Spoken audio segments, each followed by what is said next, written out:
Or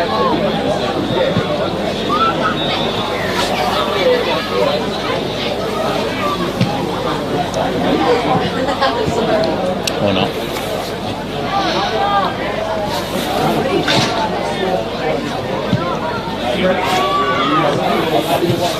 We'll give us a 5 count.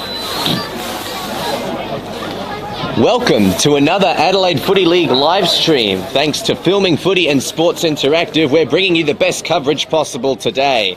And today, the Archies commentating team has decided to venture out to Brighton Oval to watch two losing teams from the opening round clash together, the Brighton Bombers and the St. Peter's Old Collegians.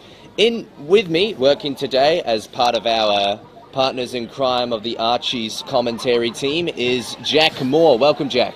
Good afternoon, Indiana, and it's a privilege to be here at Brighton Oval on this cool, cloudy and bright Saturday afternoon for round 2 footy in the Adelaide Football League. As you mentioned, both these teams coming off round 1 defeats will be keen to get their name in the winners column.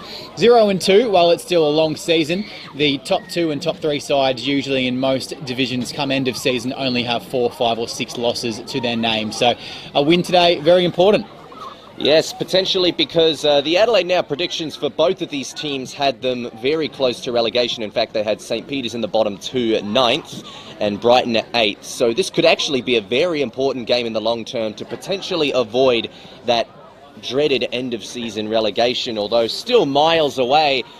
Either of the teams could still be playing in the finals at this stage if they manage to get things back on track. So, of course, the best player today, as always, will receive the much-praised Dartfish beanie with some Archie's thongs, courtesy of our commentary team today and our sponsor.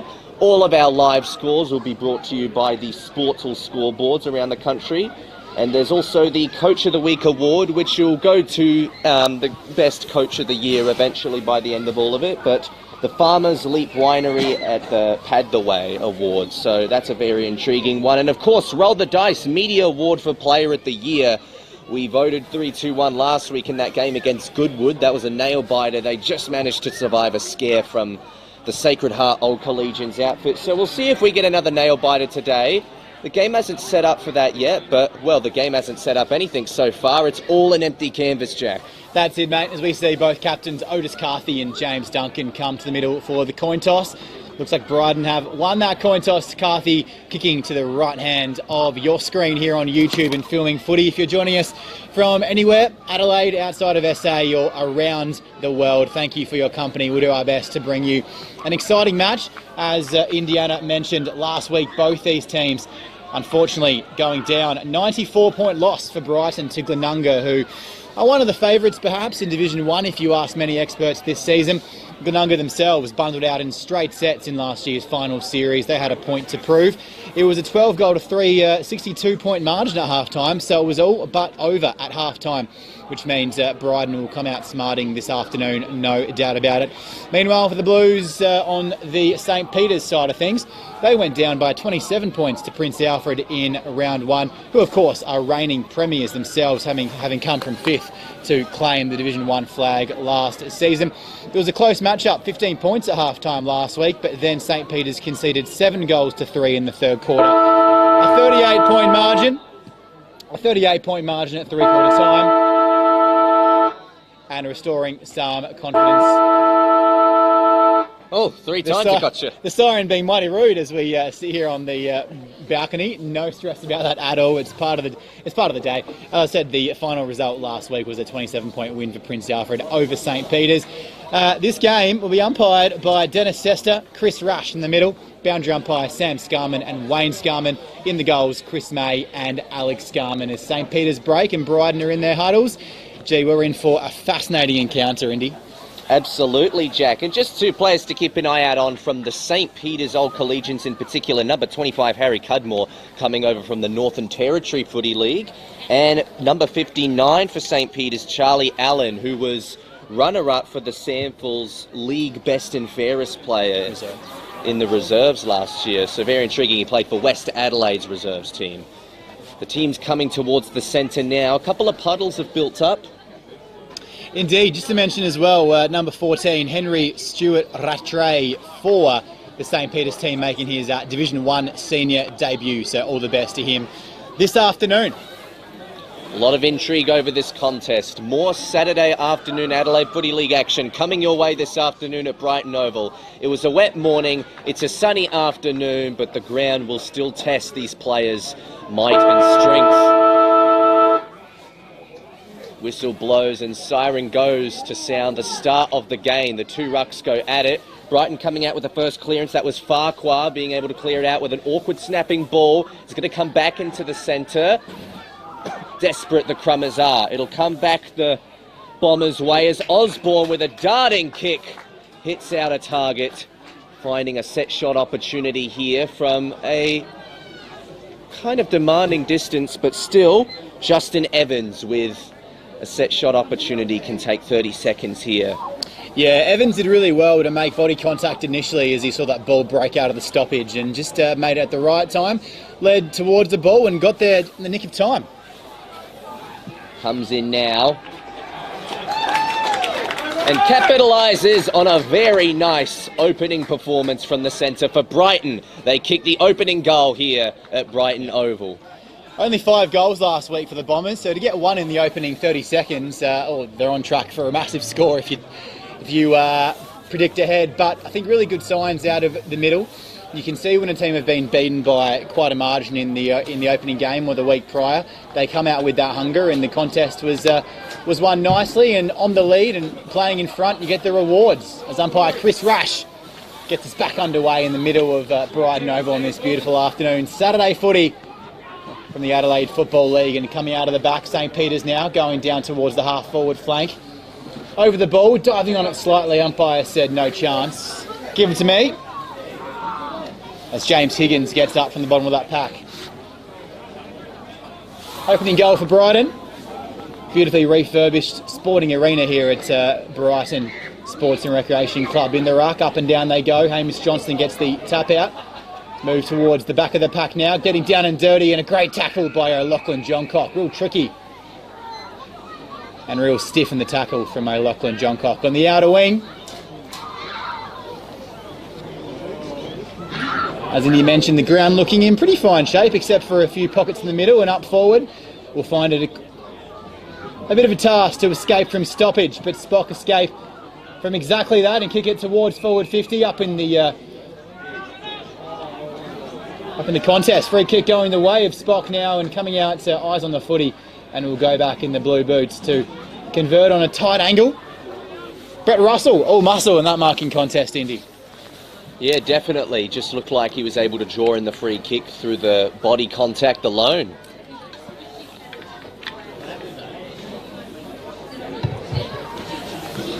Approaches angle that should not worry Russell.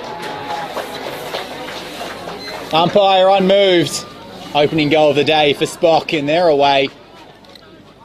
And the scores are 6 apiece. So we've played just over 4 minutes in this opening quarter. Round 1 Adelaide Football League Division 1, round 2 I should say, brought to you by Archie's this afternoon. And both teams on the board now will shake the shackles of a bit of rust as the ball comes back into the middle of the ground. Umpire Sester to get us back underway. Both teams now with a slice of the pie in their hands, equal on the scoreboard. Coming down to the next contest, desperately trying to avoid the muddy parts. There are still some beautiful patches of this Brighton Oval, just definitely not in that cricket pitch centre square area. It's cleared out the Bombers' way. Osborne was under pressure to get it off. Found a teammate handy. It enters the forward line, and, well, there was a spare man all on his own. It was Jordan Wheatra. Uncontested. Okay. Continuing on with the play here, goes deep forward, and the tallest man who was at the front of the line, ultimately the most successful out of that contest. That'll give them a very nice set shot opportunity from directly in front. And look, famous last words I know, but this is one he really shouldn't miss.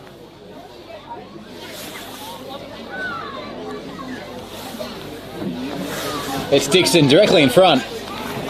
As he steps in, and, well, it's pretty much routine exercise there. Not much of a challenge at hand. He already did the hard part with the mark. The Bombers get another jump. And Brighton will be very happy. 2 goal scorers this afternoon. Both didn't hit the score sheet at all last week. They had individual goal kickers, except Wellesby and Tarek Illingworth in that matchup. So 3 goal kickers in total for Brighton last week. Wellesby and Illingworth both with 2 each in that matchup, and Lachlan Johncock with the other. So 2 new goal scorers to open the account for Brighton this afternoon. So some positive signs that 2 of their key forwards, I guess, have gotten some good contested marks and they're reading the play nicely as it comes their way.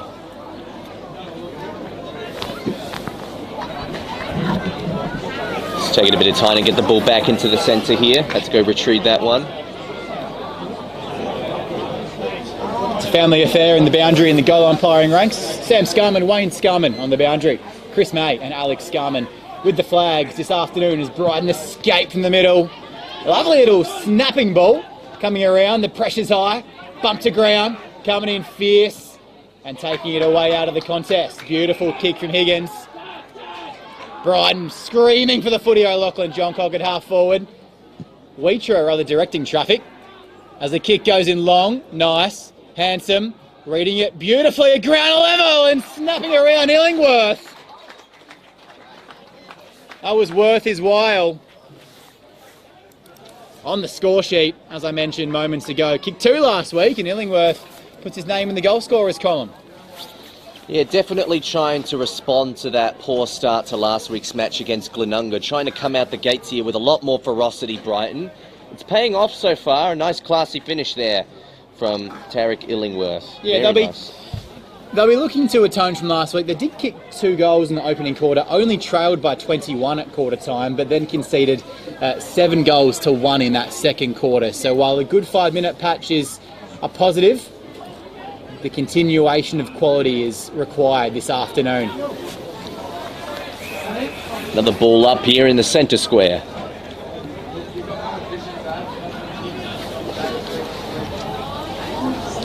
Just shy of the muddiest bits, coming out a bit further there, so it might have been an intentional choice from both the teams to get that one. Blake McDonald, nearly caught there, just managed to get the kick off in tight conditions. St. Peter's, can they crumb this one? No, they've been outstepped once again from the Bombers, and that's a snap that has gone straight through the big sticks. Trying to get a look at who that was, but it looks very reassuring from a Bombers perspective right now. That was number 2, Wellesby there.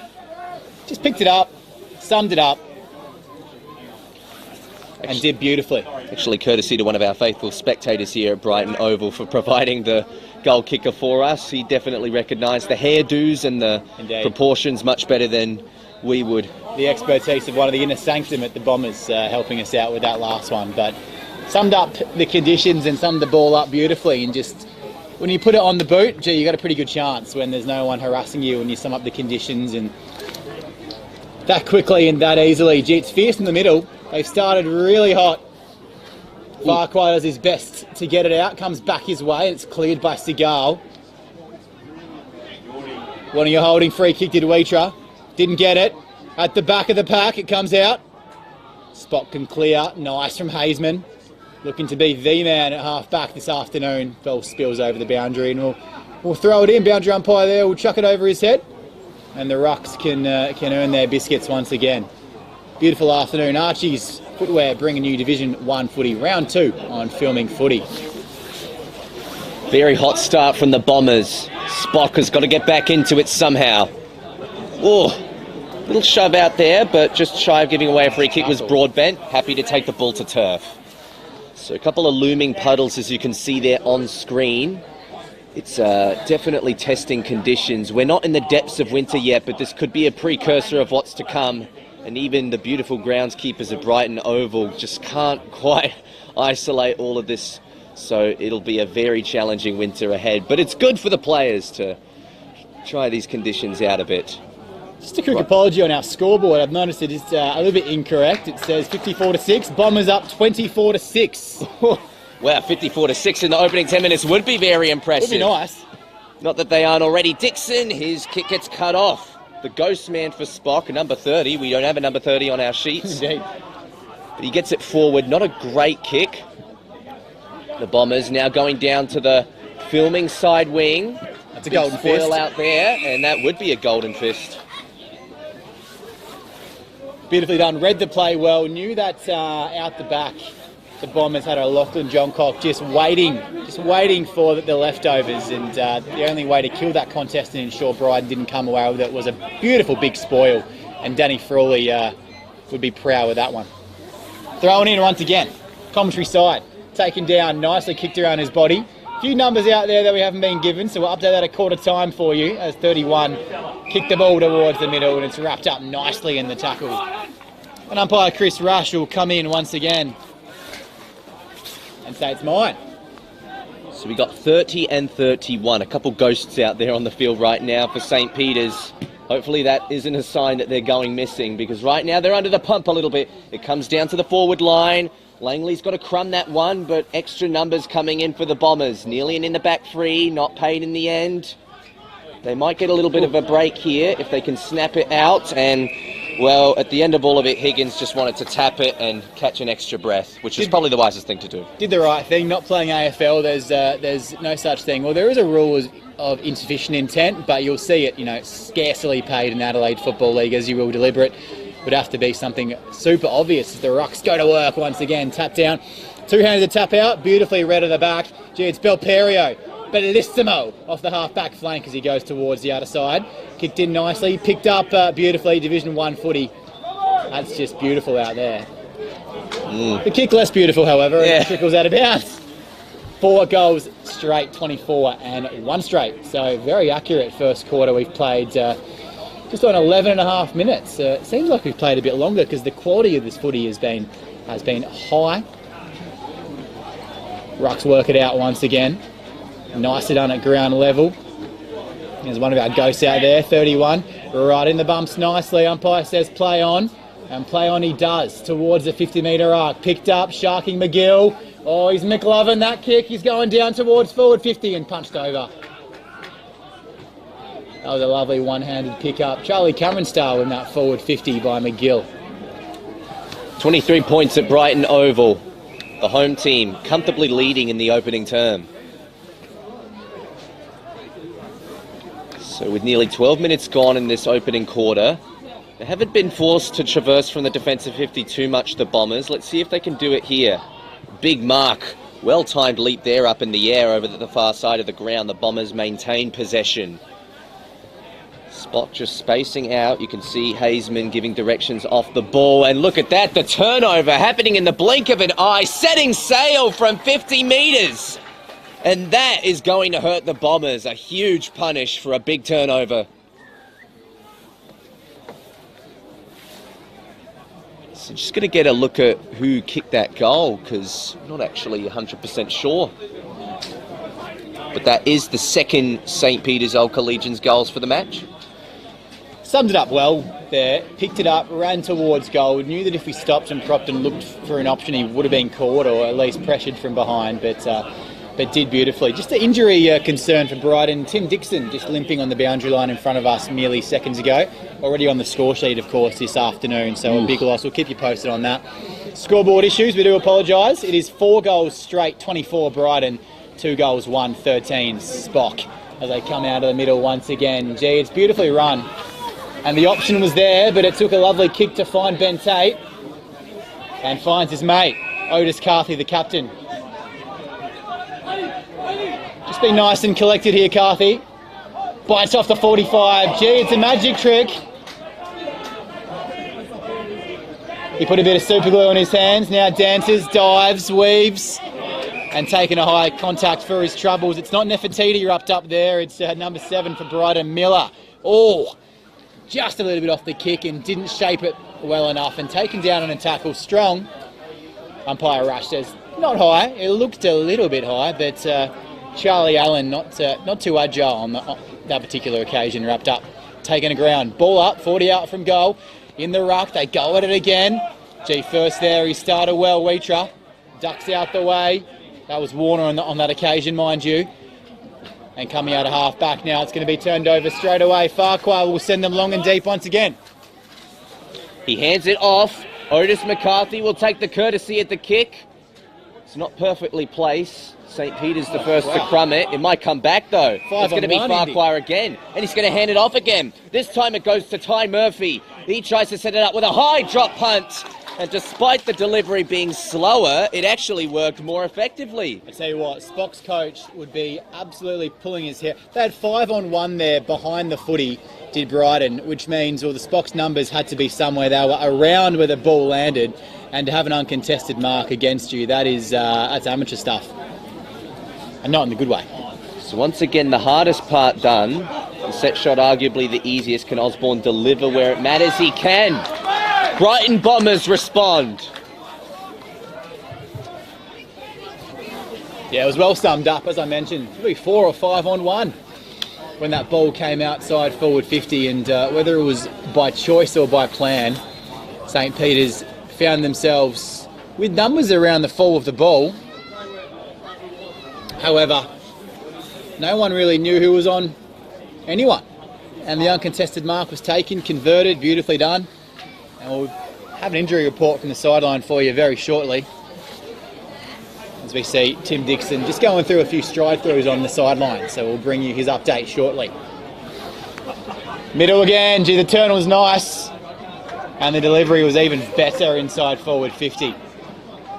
Chance to add his second goal in the blue boots this afternoon. If you wear boots like that, you're going to have to kick nicely, and it's Brett Russell with the hustle coming out and taking the mark.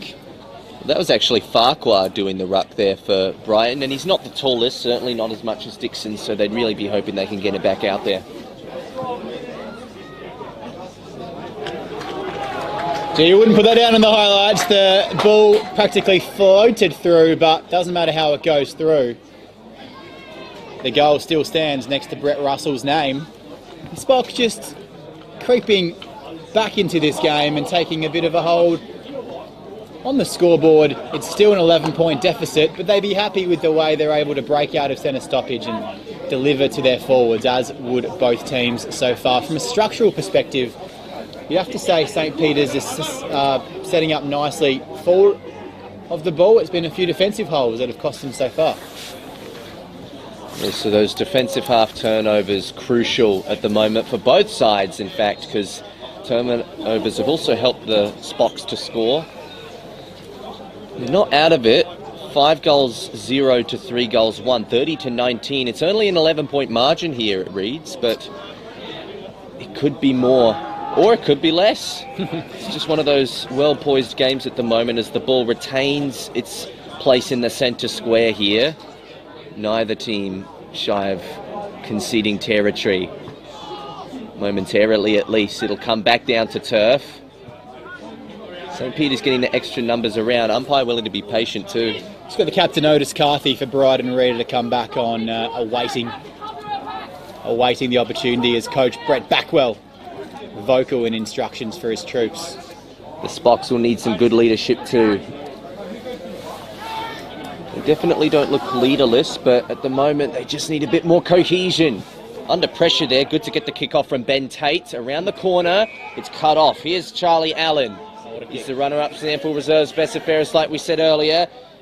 The other Allen for the other team, Edward Allen, sorry. There's 3 Allens out there for the Spocks. He got the delivery inside forward 50. It's going to come out here, and James Higgins isn't going to waste any energy trying to save that one from the boundary line. Interesting tactics, electing to play from behind for that forward 50 entry and come and close fast at his defender. Didn't quite take the mark, but got both hands to the ball.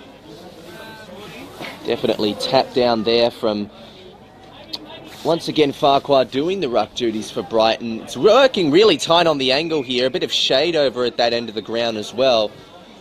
We're now about 18 minutes, 40 seconds gone in the opening term, and it's still 30 to 19 here at Brighton Oval. Ball thrown in out of side. Archie's match day, Saturday afternoon footy in the Adelaide Football League. Umpires picked out a throw, and it'll be a shot at goal for St. Peter's, pretty much directly in front from about a 40 metre distance. Pressure on the tackler resulting in a throw. Umpire says they're on the spot, calling it as he sees it. but the conversion is untrue, and the second behind added to the scoreboard. 3-2 on the Archie's Footwear scoreboard. Brighton yet to miss 5 straight, margin of 10 points. Mentioned coach Brett Backwell, if you're unaware, played 18 games for Carlton in the AFL and further 112 games, adding 97 goals for Glenelg in the SANFL. So lots of experience on the bench for Brighton this afternoon. Brett Backwell, their coach, into his 3rd season of coaching. Mark taking on the half-back flank to Warner.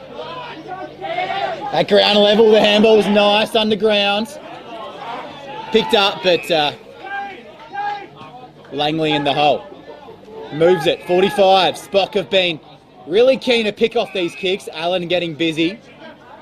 He's the class in the midfield. Found himself all alone running towards forward 50. Mark at the back once again. There's the tactics. And the man who's making his Division 1 senior debut for St. Peter's this afternoon, Henry Stewart Rattray. Gee, popped up like Diglett out of Pokemon. He's taken the mark. Strong hands above his head, playing from behind, attacking the fall of the ball. And the conversion is all that is left. They're right behind the kick. First game, first goal! And the Spox boys get around him as they should. Stewart Rattray, welcome to the big league, young fella. Henry on the board. It's a very warm welcome on an otherwise quite chilly day here at Brighton Oval for the first gamer, Henry Stewart Rattray. But that's gotten St. Peter's right back into the contest, and they've actually exceeded the Bombers' scoring opportunities quantity, now 5-6, so that is a big one. They still trail though. They've definitely closed it in. They still trail. Farquhar once again doing the ruck works. He clears it out on his own boot as well. Nearly might take it at the front there by Warner, but not quite. Passes some of the crummers. Edward Allen, one of the 3 Allens out there for Spock. Uses the 1-2 and then passes a little further. His man was cut off. Brighton also under the pump. Great tackling pressure there at the far end of the oval. Forces the ball over the boundary line. Umpire will throw it back into play here as we're 21 minutes and 50 seconds gone in the opening term. Farquhar once again doing the ruck. Brighton once again getting the clearance, this time on someone else's foot, although wasn't touched by anyone. It's going to come back to St. Peter's. Spock extra number on the outer wing, but it's a couple of kicks from there unless they decide to switch. Got to be real careful with those kicks when it's a breezy day here at Brighton. Just off the beach, if you're unaware. Strong contested mark from Farquhar. Jumping Jed. Both hands to the footy, brings it down nicely. Options are bare. They're all one-on-ones. He'll have to go shorter than that. Oh, that's great vision, but coming back with another beautiful fist. The Bombers man as Blake Higgins awaits on the boundary line, ready to re-enter the field of play. Ball in a very dangerous position for Brighton. St. Peter's 1 goal away from assuming a lead. They came out strong, the Bombers, but have just faltered in the past 5 or 6 minutes, allowing Spox a footing in this first quarter. One at ground level, it's picked up nicely. First there is all blue at the minute. It's a blue wave, but across the face of goal and taken through. That kick never on target. But the Bombers would do well to stick with their direct opponents as we approach quarter time. Jack Plenty to take the honours of the kick in, although right now there's nothing to feel particularly honourable about as the opening term has been very close. Both of these teams will have to come equipped with quite a bit of strength to rejuvenate themselves for the next 3 terms. Ben Tate here at halfback. Plays on. Runs off the mark, goes towards the corridor with a high looping ball, but really had no sighting of where it was going to go. You see a lot in junior footy with the players who are 80 metres away calling for it, saying, I'm by myself, I'm in space. Very similar with Brighton on that occasion. They had 2 players out the back, but they were just a kick and a half further than where their teammate could actually kick the footy. So, just trying to cheat on that last possession. Kicking in danger, Indy. Yes, kicking in danger here. Otis Carthy takes the kick. Goes out wide. Hits the hands of Nigel Osborne. He analyses the options. Contemplated a handoff. Decided to kick on his own, but it might be 25 metres. He'll get a set shot opportunity. That's a bad one to cost them this late into the term. And it's only 25 metres in this league as opposed to the 50 in major, but still it's very poor. And unfortunately for the Spots, it's given Nigel Osborne an opportunity to kick goal number 2 and goal number 6 for the Bombers. They've been dead eyes in front of goal this whole match. 6 straight for the term. Yeah, really disappointing from a Spock perspective to give up an ill-disciplined 25-metre penalty when you've done so well to get yourself back in this match and arguably should be in front with a few extra shots on goal. And to give up that ground, even though it is only 25, it brings it from a 55-metre effort to a more regulation, trainable shot at goal. And Brighton, well, you've got to say they have been taking every opportunity afforded to them today by St. Peter's. They moved to a 9-point margin in the shadows of quarter time. Rucks go up again and handballed out. Nicely done. No time to take possession. Get it forward. They dive on the ball once again. Nui B ping, so he ducks out the back. Picked up inside 50. Both running towards the footy. No one with the clear advantage. Getting there first. At the back is Bastion coming at it. Strong tackle. Possibly high. Umpire said he did a pretty good effort to get around the lower part of his shoulder. As we hit 26 minutes. A 10-goal quarter, so expect a bit of length from the back of this one in time on. Who's been training nicely. It's a cool day, but the sun is out and the ground is bathed in sunshine. Fist coming in for another rush behind as Spock move to 4-4, 28. Brighton 6 goals straight, 36 as the runner is out to inform the players of possibly the time remaining and just to perhaps go into some possession footy. As I say that, little +6s, kick marks in the back 50. That's a risky one. Ooh. On the head. McGill came in, made it his, and they sum it up and they take the rewards. Possession footy is one thing. Taking an unnecessary risk in your defensive 50 is another. Made to pay.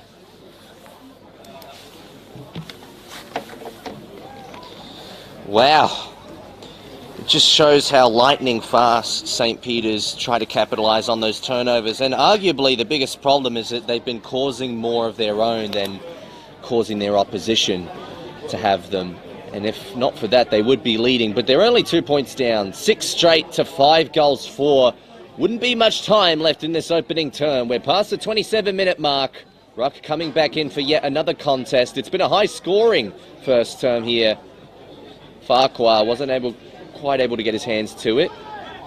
Came to turf. Carthy with an in and under. He's also caught there, but a bit of holding infringement. Brighton will get it back. This could be another costly free kick depending on how the centre clearance shapes up. Wasn't the man in front, but trying to take 2 bites at it was Justin Evans, and now it will be pulled to turf. Umpire happy to separate the contest. Yeah, it was all 1-on-1 in front of the football there, and interesting. It's only the first quarter, but in red time you might think one team might throw an extra number behind the ball, but all 1-on-1s at both ends, Indy, at the current time. Yeah, definitely a bit of a forward 50 entry to forward 50 entry here stuff, just 1 for 1. No team really putting the foot on the throat or having a particular period of dominance. Brighton looked like they were nearly running out to that early in the term. Asking for a deliberate touch out here, or a last touch, but it was tapped fairly, so instead it will be thrown back into play. It's in Brighton forward territory, just in front of the lacrosse club over at the other side of the Oval. There's many different sports facilities here at Brighton. St. Peter's clearing it out. Went over the heads of the intended target. Brighton have some extra defensive numbers here, but the pressure's been put right on from Patrick Fay. Did a really good job there, and he's going to get a reward for it. That's a beautiful tackle. He had Jack Plenty at the back, decided to bring the ball back into his body, made no attempt to get rid of it. Umpire says holding the ball, great call. But the ball goes inside. It's a waste. It's a turnover. And coming out of the back 50, Murphy just taking a little bit extra time to find his target. And Osborne now with a dirty jumper at back, about 40 out from the defensive goal. Finds McGarry. It's lateral footy as Bennett takes it now. St. Peter's strong to man the mark. Leading for him is Warner. He has to fly. This quarter's not over yet. They've got to be careful. Ball near the boundary line, picked up nicely. Needs some patience, needs some composure. And both lacking on that occasion. Spocker pushing for the lead.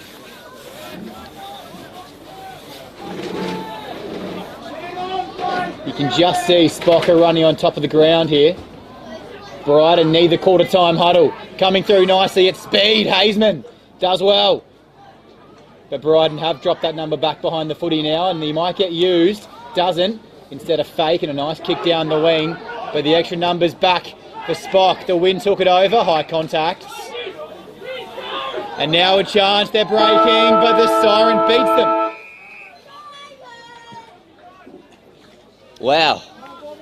High-paced action in the opening term. It looked like Brighton were on the cusp of really breaking away to a boring one-sided afternoon, but it's anything but that. 6 straight to 5 goals for St. Peter's have really left this game in a position of uncertainty, and they really came back when it mattered. And that reads the score at quarter time. 36-34, the home team Brighton winning by 2, and we'll take a break.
Hamish Allen, gee, it's a bit of a bag of mixed lollies for Allen this afternoon. Here's Carthy in the back pocket. It's more like a box of Lucky Charms, Jack. Going to say, Carthy pops up where the team needs him, but that kick coming out of defensive 50, absolutely no pressure on it whatsoever, and Ben McGill will reload. Yeah, Ben McGill will reload. So Hamish Allen, yeah, bit of a Lucky Charms afternoon. There's nice marshmallow bits and there's those yucky grainy bits that, fortunately, you just don't want in the team. McGill centres it up. Didn't really have a target in mind. Brighton got the extra numbers around the ball. Looked like he was taken around the neck. That's what the spectators are saying. That's a good smother there. Carthy not able to get it out. In fact, is it out on the fall? Well, that's unfortunate. It was in the smothering attempt, but yeah, it is technically part of the rule. It did look from our angle that it was smothered, but I think the ball was just kicked so quickly and quite low that it was out of bounds. Ty Murphy weaves it back to Carthy. The skipper working from half back. Got a very nice foot on him. Decides not to go with a particularly long boom in this instance. Retreats back to Plenty. We've seen why Carthy is the captain on numerous occasions, but in the past few minutes, just dropping behind the ball in defensive 50, calming down that defensive group, really shoring up disposal. Defensive maturity is important. It was nearly cut off there. In fact, it might be sent back in by 27 for kick. St. Peter's. Yes, Hamish Allen. My apologies.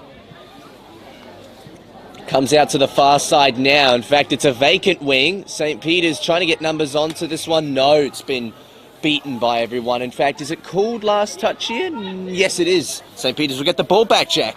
Last possession in the Adelaide Football League this season. Clear kick or handball without being touched results in a turnover once it crosses that boundary line. Gee, spinning on a carousel, made himself dizzy at half-back.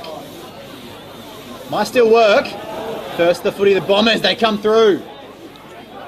All alone, G jumping into him made no difference at all. Timmy Dixon. Wait, time. All a result from that confused, uncontested kick at half-back. He spun himself into a bit of a dizzy haze. Ended up with a turnover, and Dixon was all alone for a few seconds saying, kick it to me. They did. He took the mark. Directly in front, will line up for his second, I believe. Great to see him back out there after his injury in the first quarter as well. Yeah, he was hobbling on the boundary line that first quarter. No mistake, Dixon delivers. 22 minutes played, and Brighton now, well, that's a handy margin. 23 points, 4 goals from the lead spot. Timmy Dixon really shoring up that forward 50 with the heights for Brighton this afternoon. Sorry. Yeah. Just wrapping up some goal scorers for you so far. You got Wellesby, Osborne and Dixon now have a couple each. Illingworth's got 3. Evans has a single. Yeah, definitely. Quite a few on the board now for Brighton. They're sharing the love. There's a lot of love to be had after this second quarter performance. They've gotten up to a comfortable 23-point lead. I believe that's game high was 24-point lead, so it's going to come out towards the boundary line here. That'll be off of last touch, so they're going to get another go here, Brighton, from half-back. Just heard we've got under 4 minutes remaining in this second quarter. Yes, definitely ticked over the 23-minute mark over there by the looks of things. Hasn't been quite as high-paced and high-scoring as the first term, but definitely Brighton still bringing the goods where it matters. That ball will be seen out over the boundary line as well. Throw it in, says the umpire. Yes, out in front of those beautiful view of the Adelaide Hills from here. I mean, tell you what, I live quite close to them, but to see them from such a long distance away is very nice. You get the full picture. The vantage point here is picture postcard perfect, Indiana Rogers. Yes, if you see me pull out a canvas midway through the third quarter, you might at least understand why. I'll get the pallet out. Clearance from Carthy. Big kick coming down to turf. The crumb. Hand pass to space might work. Oh, a bit of a decapitation there, but umpire said that it was all in fair dinkum. It'll come back here to St. Peter's possession through McGill. He sends it down the corridor. What a kick. Gets it to a man within the arc. He decides to hand it off. That's Hamish Allen again. Not a great kick. There'll be a touch on it though. It will be a stoppage in the forward 50. So a bit of a half win there, and like Hamish Allen's performance today, a bit of a half win, half not so much. Yes, indeed. Nigel Osborne taking a break for Brighton on the boundary line. He's worked hard this afternoon. How's that kick-off half back? It was more of a rugby punt. But just get it forward is the instruction that's coming from the Spock bench. They're down by 4 goals. They need a spark. First to it, kept in nicely. Carthy just clearing his lines. Decides it's better if it's someone else's problem or at least 50 further metres up the field.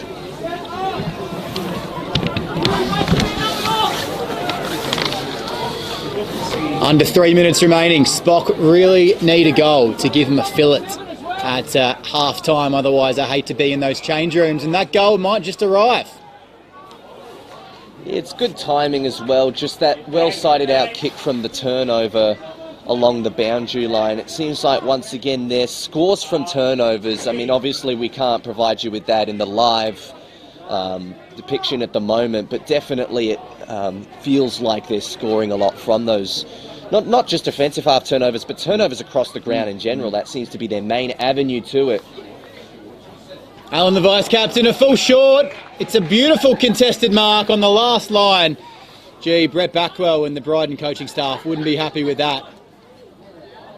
Couldn't find an easier ball to punch through. Higgins got high, hard and heavy. He converts, and that's the goal that Spock needed. Jimmy Higgins from the goal square. You've seen them missed, but not on that occasion. A regulation shot from directly in front. And Higgins adds his name to the goal kickers, and Spock, well, not done with yet. Plenty of time to go, of course, only in the second quarter, not even half time. Margin reduced to 17. You'd expect Eddie Allen would have got the distance from there, but it was a bit of a pie floater that fell short, and well, as they say, right place, right time. Stuck the jukes up, pulled it down, went back, and asked the team manager to record a goal next to his name. Ball coming back to the centre. Gee, you see umpire Chris Rash there just checking his footing. It's looking a little bit chopped up. You can barely see that centre circle, Indy. Yeah, it's hard to make out the lining. There's actually 2 centre circles on either side of it as well, so that'll be a nice trick of perspective for those viewing. Handed out here. Good clearance from Justin Evans. It's a high looping one. It gives them time at the least, though. Ooh, can Duncan get onto the end of this one? The skipper thrown under immediate pressure. And there's going to be a high tackle here going the other way. Yeah, it gives away a free. He was a bit done under there by the bounce of that awkwardly shaped Sharon.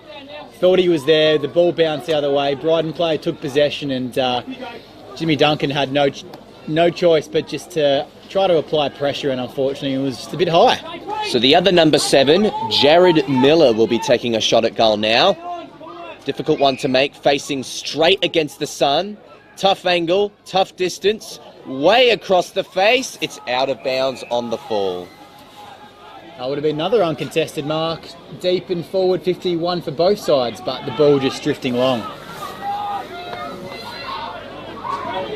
Not so magical from Miller in that last shot for goal. Fist formed, out of bounds. Half time approaching shortly. We'll give a bit of a shout out and a thanks to our sponsors at half time here at Brighton Oval. We'll wrap up the first half and perhaps look ahead to who is best on ground so far. Will be in prize possession of a pair of Archie Stongs and a Dartfish beanie directly after this match. We're over the 28-minute mark now of this Archie's match between Brighton and St. Peter's. Sportal scoreboard shows 10-3, 63 Brighton, 7-4, 46 St. Peter's Old Collegians.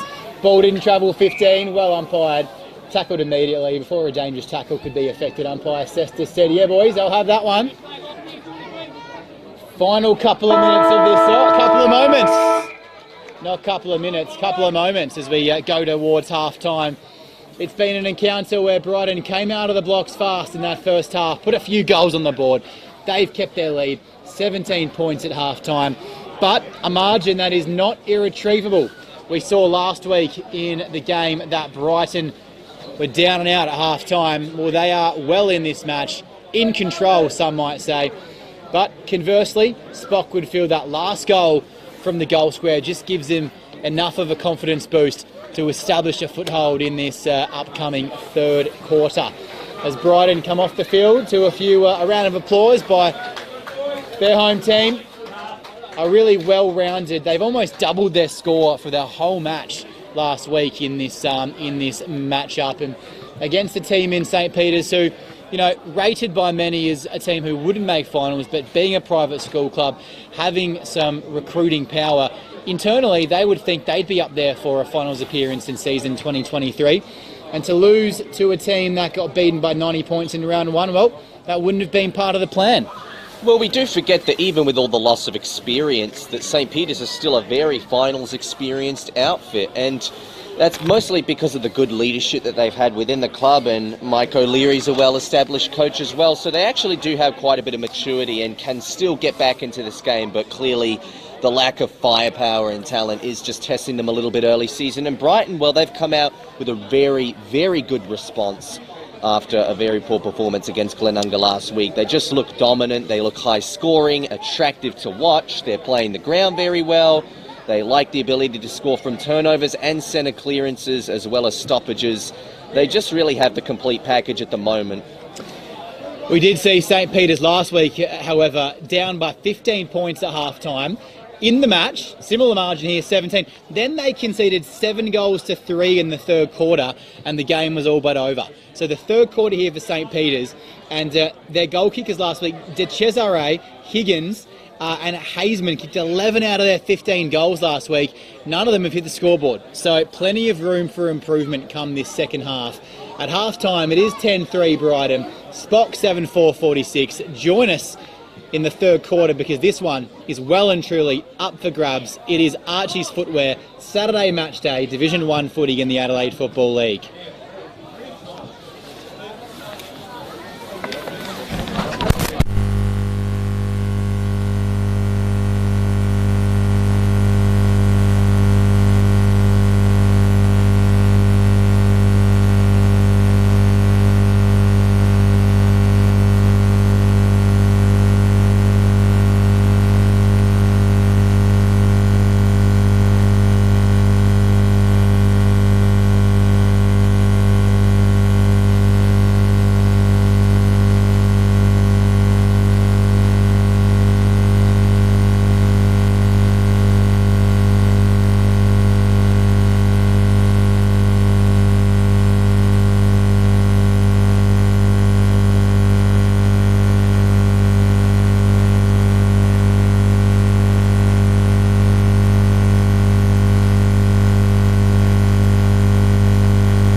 Back in, just to ease things in.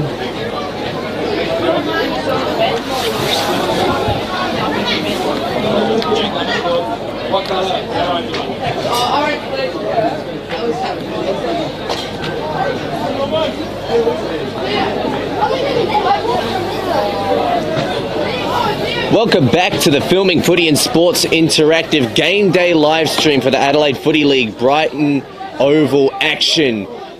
For the second half, just about to come underway, you are with the Archie's Thongs commentary team spectating this exciting encounter between Brighton and St. Peter's. Definitely Brighton got up on top in that second term, Jack, but we're going to get underway with this game.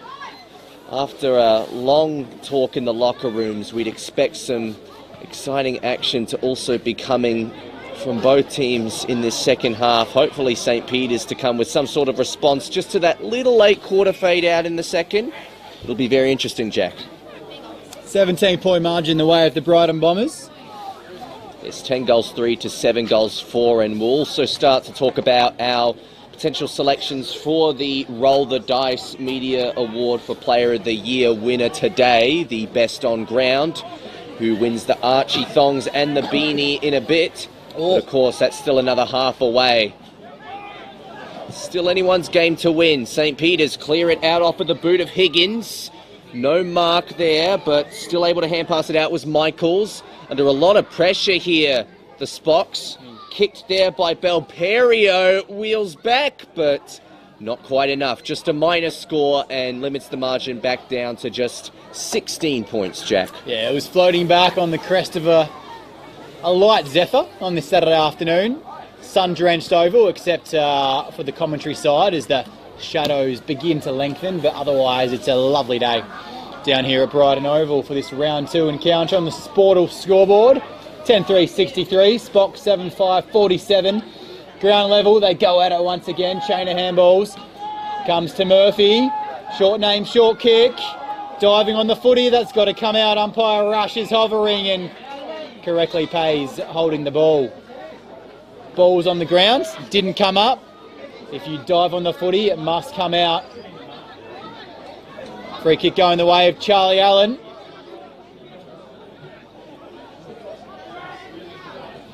Not sure which way to go here. The former West Adelaide Sandford player won the Sandford Best and Fairest in the reserves last season. Coming at it hard, attacking the contest. Nicely done by Segal.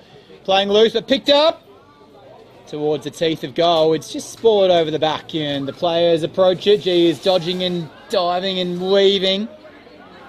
Last line of defence, and concedes the minor scored as Dane McGarry. Just not too sure exactly if the structure is correct in this first few minutes for Brighton. No out kicks and no short options. Forces him to go long to the commentary side down the wing, and there's the turnover that I expected. Roberts. In no rush is Roberts, but now he goes on. Dangerous area. Ball falls to ground, picked up. Tate. That's a beautiful kick, finds his mate. Ricky O'Loughlin, John Cox, the hyphen. That's a bit of a tricky kick. And it's going to just go out of bounds as it floated towards the boundary line. He was looking for Miller, but it wasn't so magical. Brighton struggling to get it into the forward half here. Game's starting to slowly get back on St. Peter's terms. Langley to take the kick in. A high, awkward spinning drop punt. Mark that. Pack went up, but no mark came down. Brighton on the rebound now. Kick along the near wing. Here's Wellesby. Takes an important mark.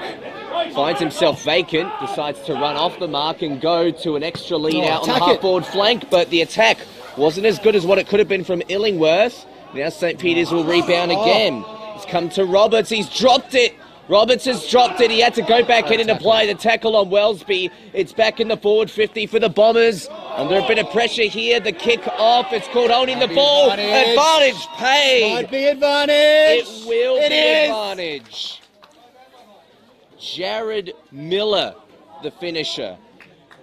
Oh, mate, the Steve Miller Band once had a hit with Abracadabra, and wasn't that just exactly the same? Ooh. Stuck it on the boot, and it just kind of went left, went right, floated its way through. But all that matters is it crossed that scoring line between the two big sticks.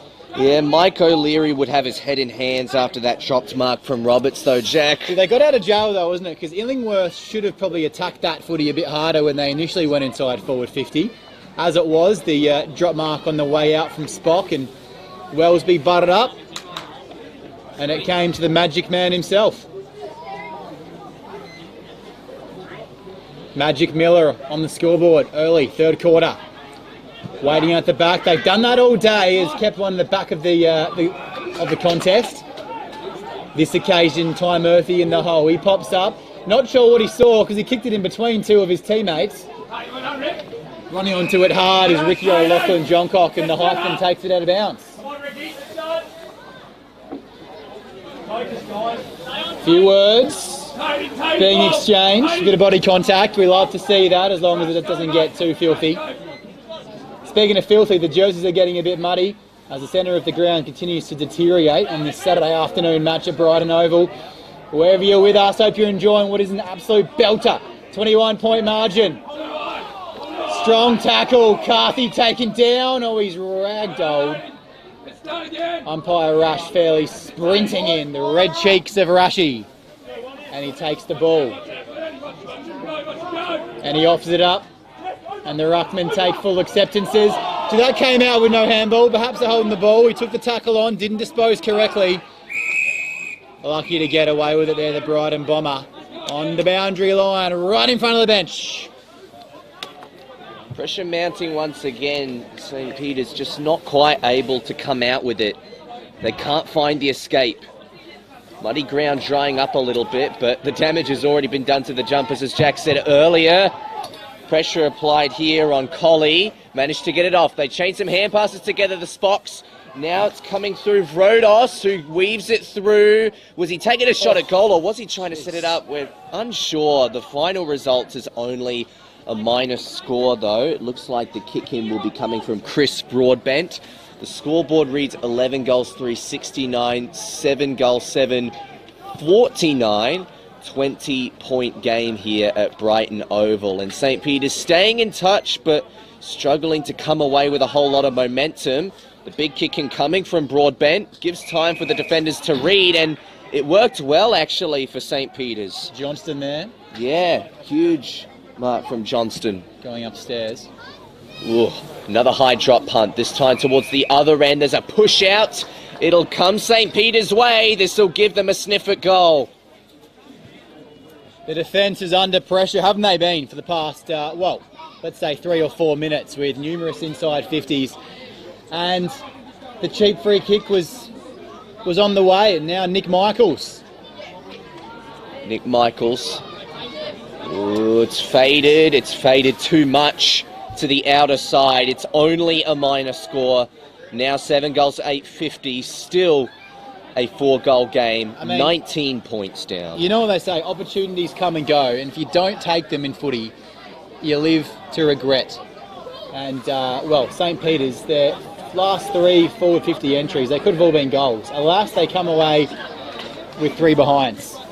Still a 19-point gap, but the game is still on, make no mistake about it. Eyes on the footy all the way, marking contest nice. Both players had hands on the footy. Well done. Taking a ground level, holding in the contest. Well spotted by umpire Sesta. Tom Wellesby panicked and took the hand of Ed Locken. Can he unpick the lock from half back? It's another floater. Gee, we've seen a few of those this afternoon, and waiting at the back in just the right position. Murphy looks to arch the back, puts the head down and sees the option. It's a nice kick, it's spilt, but the butter up in time. Taken by Miller along to McDonald.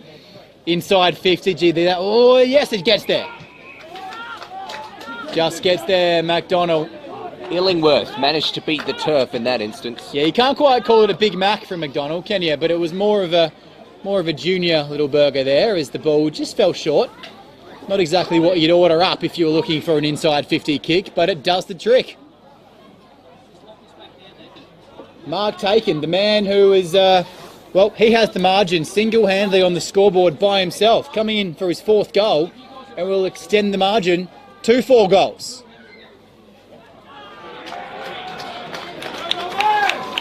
Illingworth, you beauty. A delicious kick from Tarek Illingworth to borrow a phrase from the great Bruce McAvaney.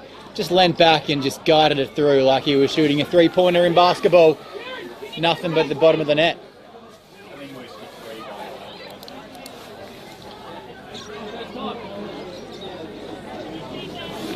His 3rd goal in the afternoon. Might have mentioned 4 just before. Apologies for that, but still a valiant and a very good contribution to be halfway through the 3rd quarter and have 3 next to your name and pretty much be single-handedly standing in between Spock and the lead. So their biggest obstacle right now is one player, which is not a position you'd like to be in as an opposition team. The visitors under the pump now. That's a good tackle from James Higgins, though. Just something to get them started. Another ball upcoming on that muddy pitch in the centre square, which you can barely see at this point, or the centre circle you can't really see. Square outside of it, the lines are clear, and right now it should be clear what St. Peter's need to do to get back into this game. Apply the pressure, Hamish Allen does so. Another lock-in ball up. Clouds departing the sky. Clear blue sky for the afternoon. It was a very wet morning though, and the ground shows that.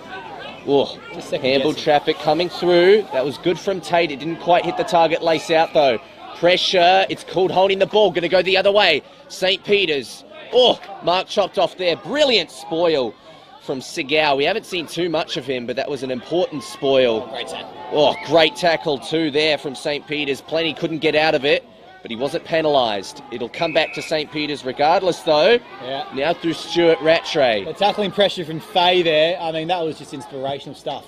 The first gamer required to show some early maturity in this instance. It's crumbed, it's kicked from Allen, and the snap misses the goal by probably a good 10 metres there. Will be thrown up, or will it be last touch?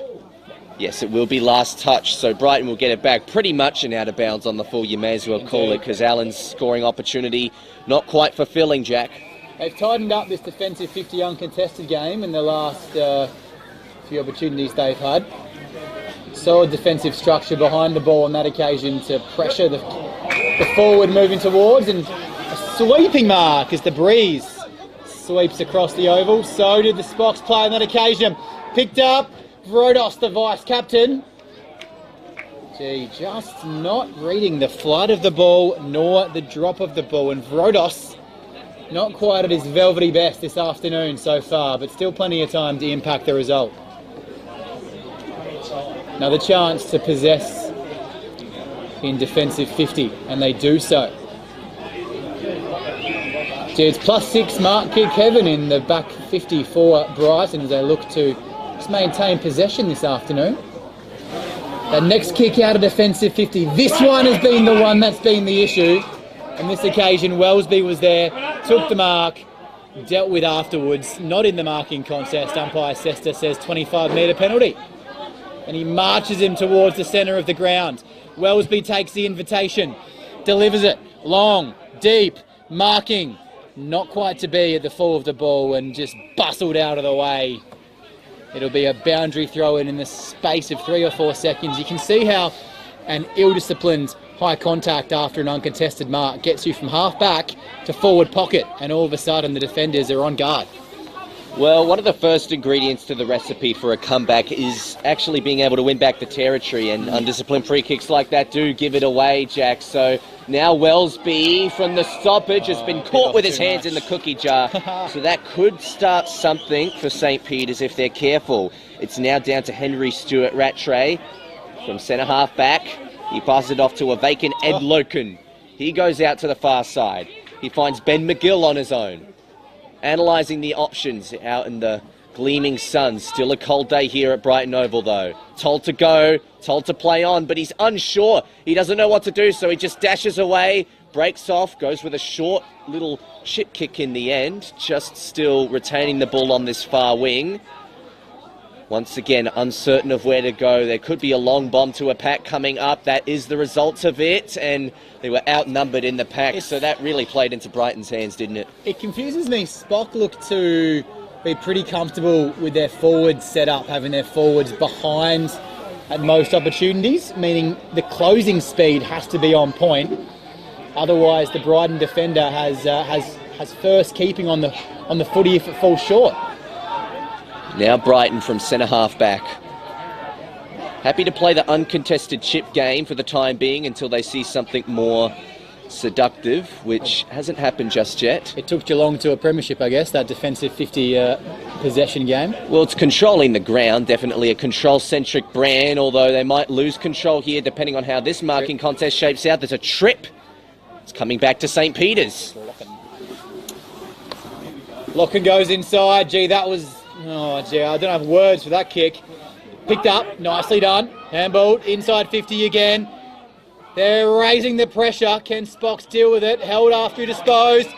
Umpire has now brought it back. That kick for goal will count. The advantage has been paid. Spocks have a right to be concerned because the margin is 5 goals. Yeah, was it Ben McGill that turned it over there? I think it was. Oh. I originally thought it might be a free kick for Spock because he was held after disposal, but the tackler perhaps let go just in time. Brighton's lead of 5 goals. They're threatening to blow this one out.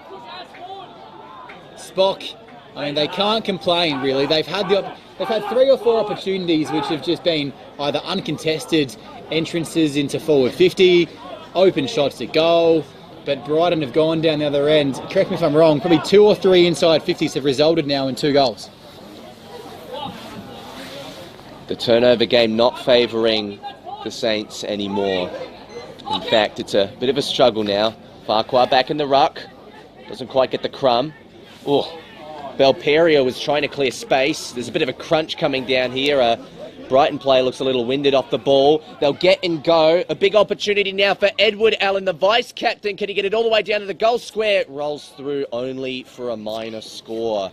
Another opportunity gone wayward for St. Peter's. Just seems like when they're entering forward 50, they're caught in 2 minds. It's happened a few occasions. Do I go for goal?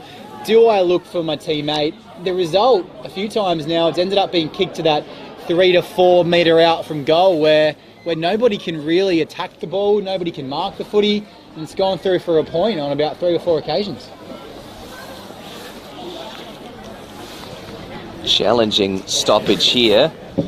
Brighton get a high ball going up. 2 on 2 was the pack.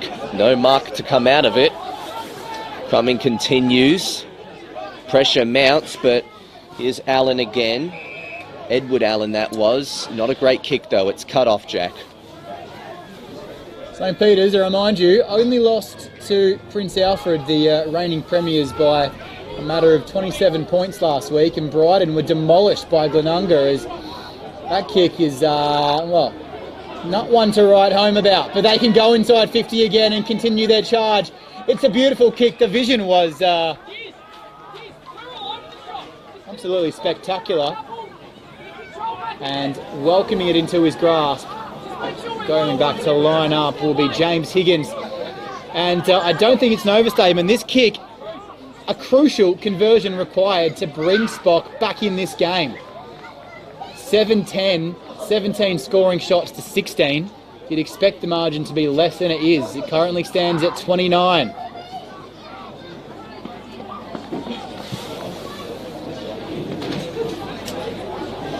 Fading again.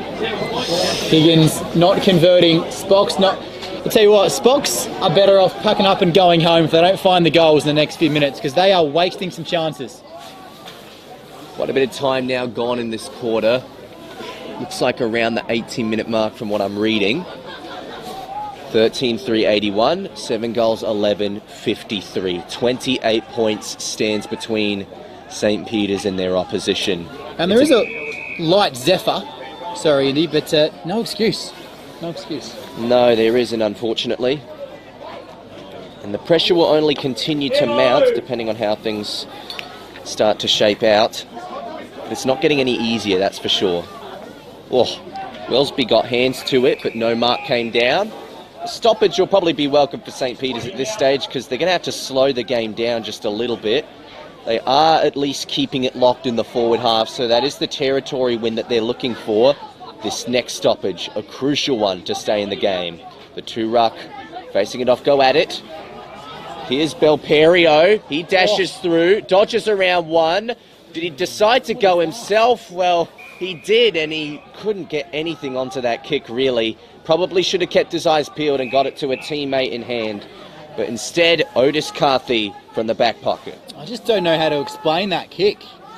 Didn't have a teammate in sight and decided to set it up to the goal square where the Brighton Bomber player, I thought it was his birthday, Indy, just accepted the present with a ribbon on top. Long kick down the line. Just picked off here once again by St. Peter's, but not going anywhere. They run to the brick wall of Brighton tacklers. So even though it is in the defensive half, Brighton is still technically playing the game on their terms at the moment. They're not letting anything come easy.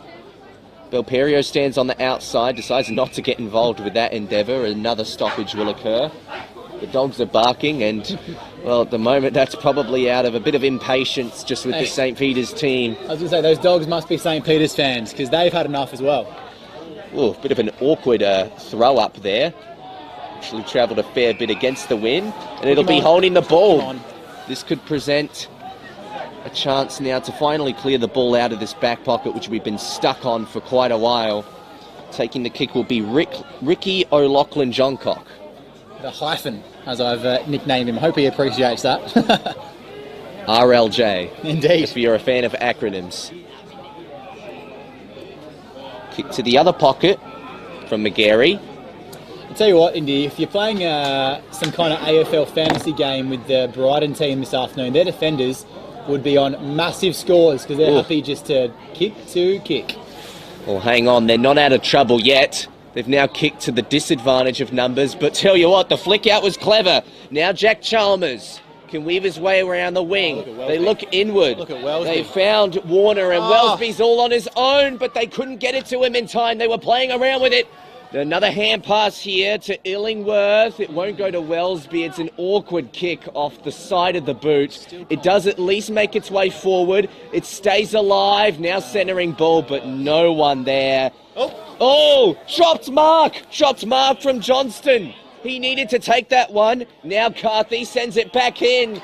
Wow, that could be a major coach killer. Many words come to mind for a moment like that, but I don't think any of them are allowed on air. Well, I'm sure the coach would be saying many of them under his breath right now. I'm just unsure if Brighton want to win this game because Tom Wellesby was in about 50 metres of space the entire passage of play there. They finally looked for him. They kicked it to an uncontested Spock player. He dropped it. As it is, it's going to be opportunity. Johnston dropped one of the most gettable marks of the day. And only a minor score.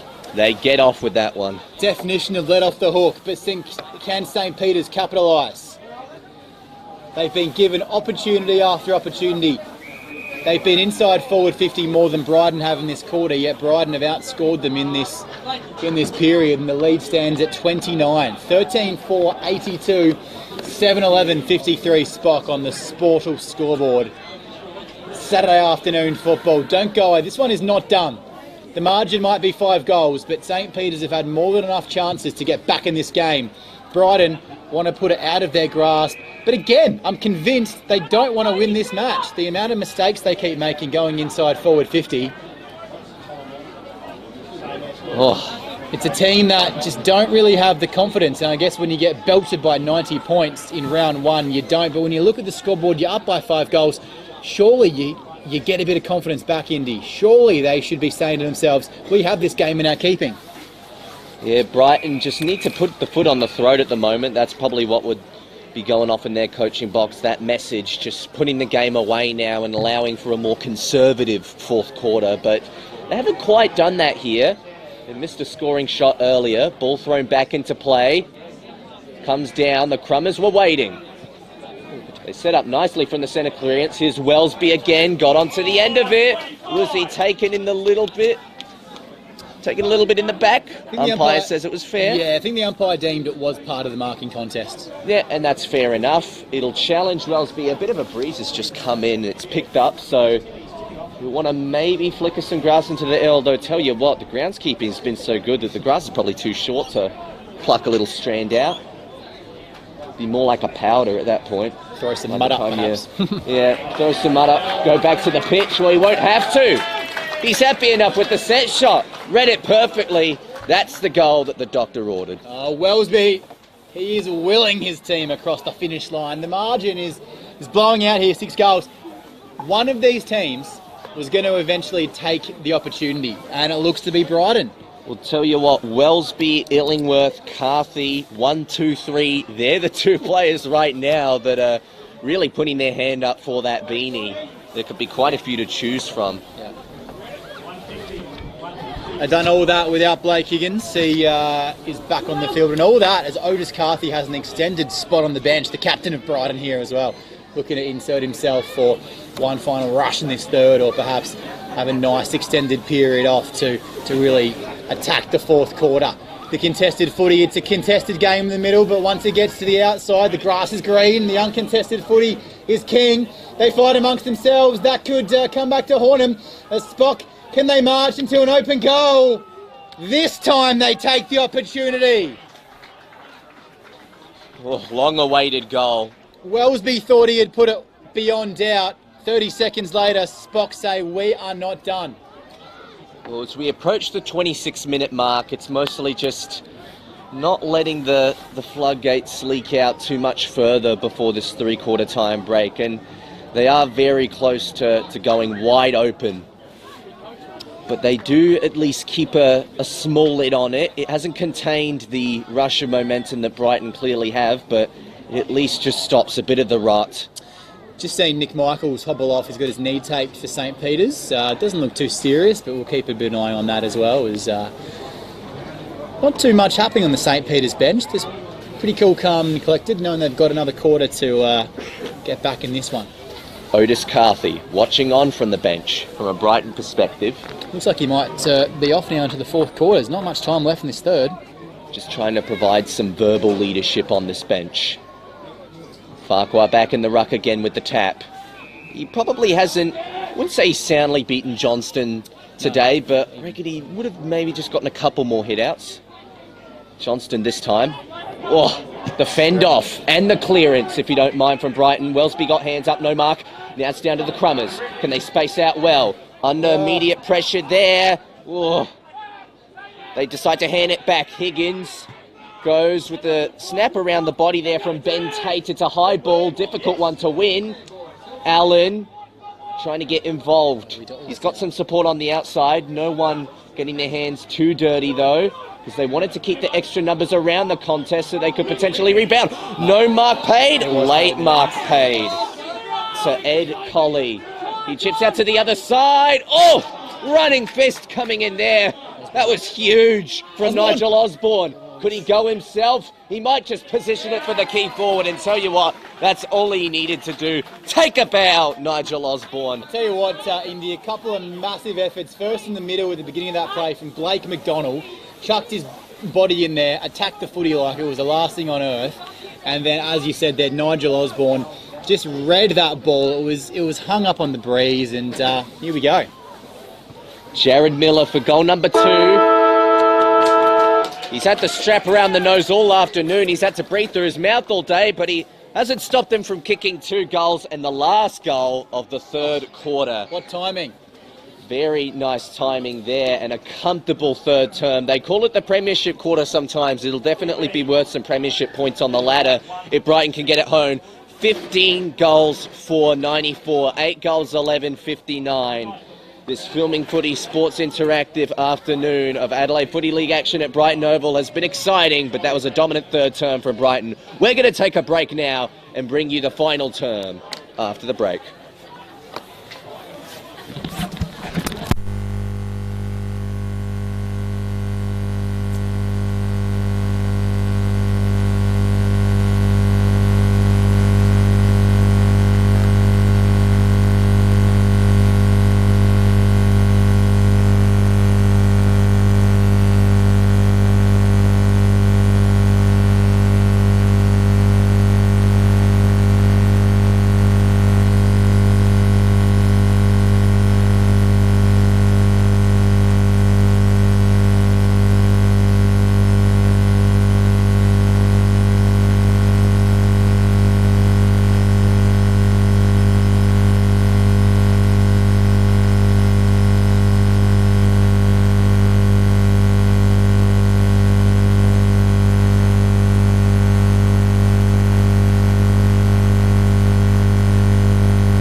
Welcome back. Three-quarter time here at Brighton Oval, and already the floodgates could start to be opening from a St. Peter's perspective. I wouldn't want to be in that huddle right now, but we've got many contenders for the Beanie and Archie thongs here in this Archie-sponsored Brighton and St. Peter's match. Jack, what did you make from that third term?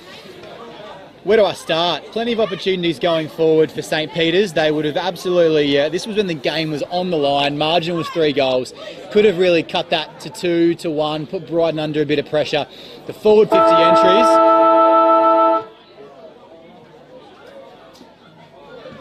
The entries going inside forward 50 were nothing short of atrocious.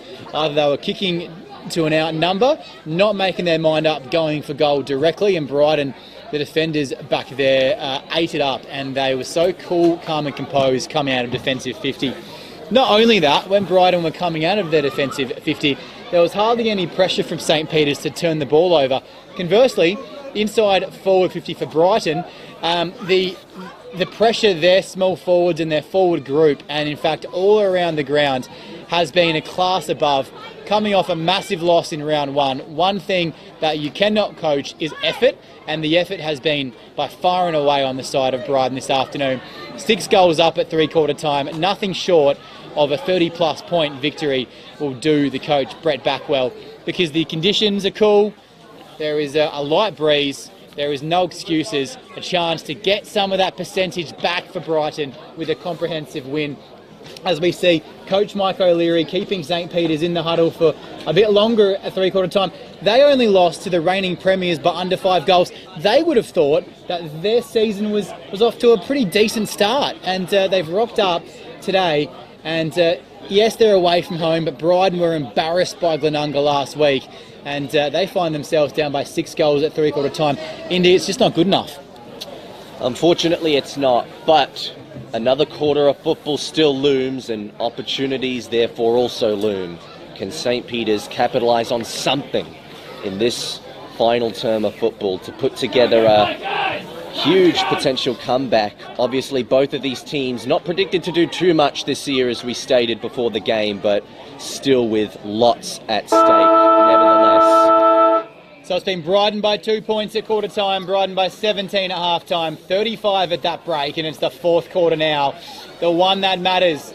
Who will come out on top? The first goal in this quarter, crucial. We'll cut it back to a 5-goal margin, or we'll extend it. Spocks want it, Spocks need it. They go inside forward 50. Just comes out of forward 50 for the time being. Ducking the head, umpire should call play on, he does. And maybe a holding the ball call forthcoming, no prior, so it's a ball up 5 metres inside forward 50. Spocks with the all-important centre clearance to start. They're getting messy, they're getting dirty. This game has been anything but. It comes out aside, forward 50, it comes out, defensive pressure is nice. They're getting there first, they're dirty players, they're getting down and dirty, they're spinning like on a carousel, but it's gone towards the outnumber inside forward 50 now. Coming in first over the footy, Brighton picking it up, tackled nicely, not making an attempt, umpire decides it was held to him. It'll be a ball up, 15 metres out, Spocker pressing, Indy. Just pressing a bit here. This is the first thing that the coach would have ordered. Get it into the forward 50, lock it in, and that's exactly what they're doing. Otis Carthy down in the defence. Can he provide the required amount of maturity to lead his team to their first win of 2023? You'd think so with the way this game is going. Weaving his way through traffic was Ty Murphy. Tried to get on the end of his own hand pass. Still juggling the ball. Now he gets it out to a man. Still under pressure. Well done by Miller. Oh, don't under argue. Pressure with the don't argue and fend off. That has to be holding the ball. It will be.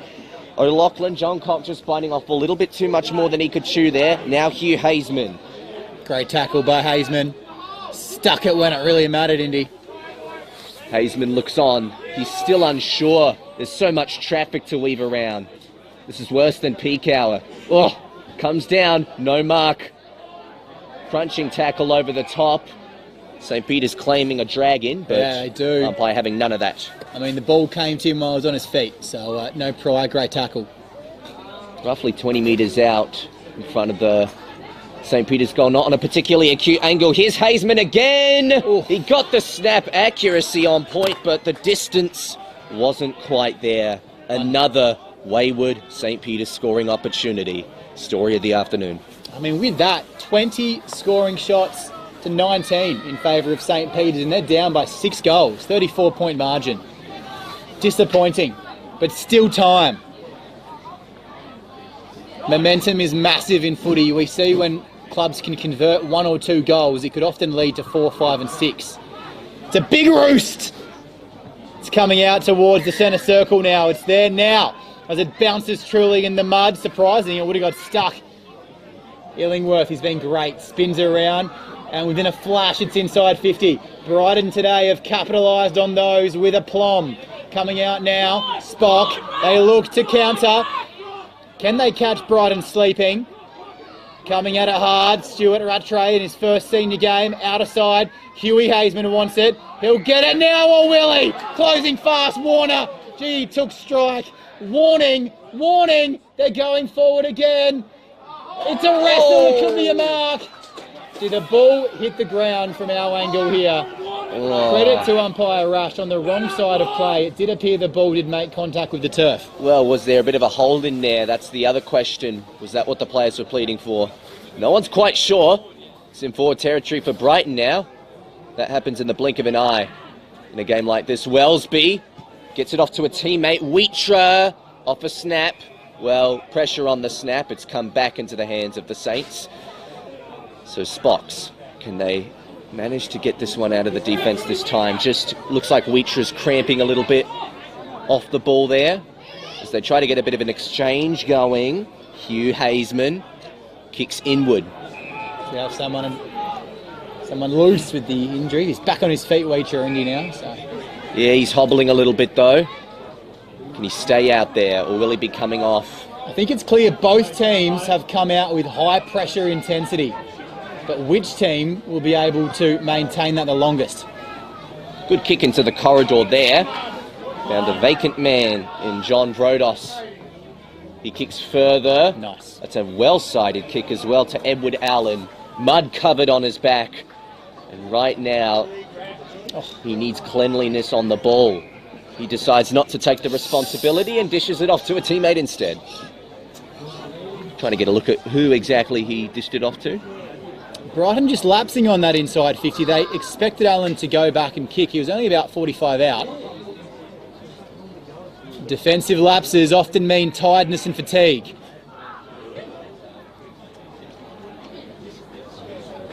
An opportunity has been taken, Indy. Managed to splash that one. Hopefully that's no dead rubber consolation prize, and hopefully that's a fire starter. You never know. Well, it's the Kings. This early in the quarter. I do apologise, Indy, but it's the Kings' coronation next week, and the Saints look to be anointed here a week early if they can possibly get themselves another couple of goals. Brighton, a team, and it's a bit harsh to say, but they have not got a habit of winning games. It's as simple as that. Only won 7 games last season and survived merely on percentage. No need to apologise, Jack, but grateful for the gesture regardless. Nicely applied tackle there from James Higgins. In fact, they get it out here. Quick centre clearance. This could start something. Edward Allen goes forward. Pack flies. No mark coming up. Hazeman had to crunch down, and he did. So forward stoppage. Good early signs. St. Peter's, of course, they're a team used to winning. They're used to dominating and owning these big moments, Indy. Ooh, grabbing it out of the ruck contest there was Stuart Rattray. Fallen over here. Managed to get hand pass off just in time before the tackle was broken. Now Belperio. He's put a lot of pressure on Loken with that hand pass. It wasn't very good handwork from Belperio, and now it's going to come out the other way. Chalmers just chips off a slow drop punt pass, and it's come out now to Nigel Osborne, who can line up for goal number 3. That's another costly turnover. If Belperio was just cleaner on the hands there, then we wouldn't even be talking about a set shot right now. So Osborne lines up. Slow to step in. Takes a breath. Lets one loose. It fades to the outer side.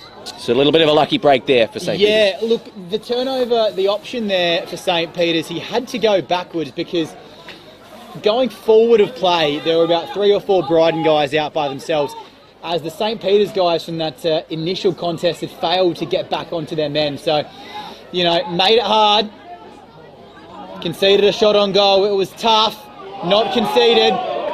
St. Peter's looked to come through the middle of the ground. He bit off more than he could chew. Brilliant tackle. O'Loughlin Johncock goes inside 53 on 1. Doubt that was the right option. Definitely wasn't. St. Peter's come out. Can the Saints go end to end? They're going to try it. Coley reserved on the outer wing now. Played on he has, says a spectator in the crowd. Umpire recognises that. Calls him to go. They're just tiptoeing the boundary and they fall the wrong side of that line. It's only 1 goal in a row, but you sense St. Peter's are just pushing. They've got a little bit of belief. They're a team that is used to being in front in these fourth quarter scenarios. Throwing in, all of a sudden it's all St. Peter's. First to the fall of the ball. On that time it was Brighton. Coming over the back, quick handball, great tackling pressure from behind coming from Hazeman. He's looking to be the man in this fourth quarter, but it's a stalemate on the wing. Margin is 29 points. By no means should Brighton be worried, but a couple of quick goals for St. Peter's, and we'll throw the cat well and truly amongst the pigeons. Still a big mountain to climb for St. Peter's. The Spocks played a good first quarter, slipped a little in the second, and really let go of it in the third. But the fourth can change everything. Brighton crunching down with the extra tackling numbers. They'd probably be instructed at this point to just grind out every stoppage. They've gotten the lead. It's obviously nice to get a bit of a percentage boost, particularly after the result of last weekend. 94 points is quite a bit to compensate for, but they'd still be happy with the result today if they can get it done. Nice tackle there applied by O'Loughlin Johncock. Comes out St. Peter's way though. Hasn't been killed yet. Called play on. Passes a few bodies. Eventually runs back into a brick wall. A good smother attempt there. St. Peter's with the smother pressure. Otis Carthy, big tackle. They handball through traffic. Higgins got a kick off. It wasn't a great one. Oh, ran into another brick wall there. Chris Broadbent this time. Smart. They're making the Saints work for everything, but finally they calmed down. And Patrick Fay, he was huge early in the game. He went missing in that third term, which was their worst quarter. So if he can deliver a good, passionate last quarter purple patch, then that'll go a long ways to get him back into this game. The game has just devolved into a contested scrap. It needs someone to put their hand up. Patrick Fay puts his hand up.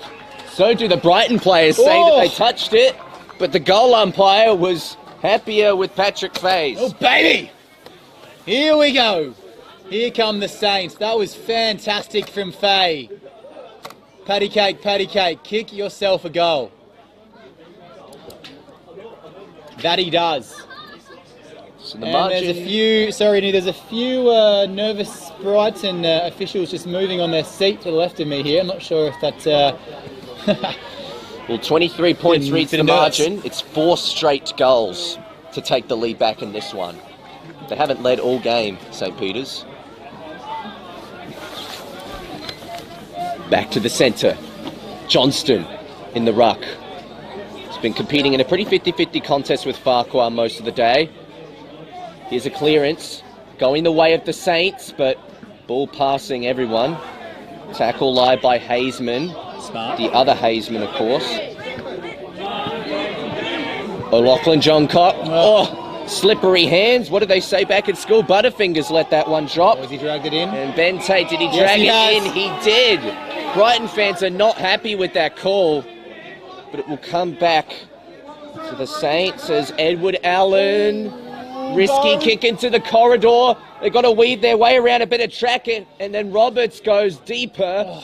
It eventually comes through hands. He had to attack the goal. I can see he's thinking unselfish. The goal square was wide open as the contested push out to that pocket. He had to just pin his ears back, had more time than he thought, needed a voice, didn't come. As it is, it's locked in there. Wow. Big stage of the game. Tell you what, if Marcus Roberts had just gotten a little bit more on that kick and hit a target lace out, they'd be well back in business. Instead, it's a stoppage in their forward line and another stoppage to follow. Who's going to put their hand up, Indy? Who's going to say this is my moment? Not sure. An interchange being made here for the Bombers. Coming onto the ground, Bastian. Hasn't seen too much of it today, but can he rise up in a big moment? They get it's a questionable time to make a substitution when you're defending your goal 20 out and he's got to sprint 60 metres to get there, but they don't pay for it. Stoppage, snap, stoppage, goal! Do they? In the blink of an eye, St. Peter's have kicked a miraculous one. I believe that was Edward Allen. So I reckon... Acrobatic from Allen. One of the three Allens will have to be the match winner of this game. Oh, goodness. It's a family effort required now. All hands on deck. 100%. They had time to reset the defensive structure, but I just can't help but wonder, that interchange made, you're defending your goal and you get a player in D50 coming on, another one coming off, just takes a few seconds just to restructure and point who's on who. That's all it takes for the ball to fall to a forward and snap a goal. And Allen, gee, didn't he accept the invitation? That was sweet from Allen, just like the lollies. 17-point margin. Only 14 minutes played. This is anyone's game. I hope you stayed with us, like we said in the third quarter, because this game is on. The Brighton Oval crowd moving a little bit fractiously. We said moments ago, it's down to someone to stand up, put their mark on this game, and say, this moment is mine! Tariq Illingworth has been that man all day. He's got 3. He couldn't add a 4th. That would have been the settler Brighton required. As it is, not to be. That would have put the game to bed. Instead, it remains alive, but now with the difficulty of going coast to coast for their next major score. You're right, Indy. All it takes is one goal for Brighton, and they're pretty much home, isn't it? As good in the run that St. Peter's, they've left themselves too much to allow Brighton to even score one goal. That would have seen heads drop for the men in blue. Time still their friend, so possession footy is the choice. No option but to go long. Warner takes strike. Find something he likes. Wellsby's competed in the air nicely all day. It falls to the ground. Boot to ball at the last second, otherwise the umpire was hovering. In dispute, out of bounds, wrong end of the ground for St. Peter's. Brighton up by 18 on the Sportal scoreboard. They'll look to lock it down here.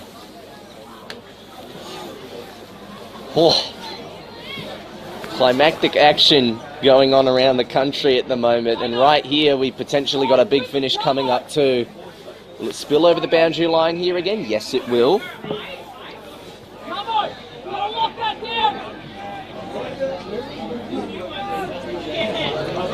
Ball to be thrown back into play.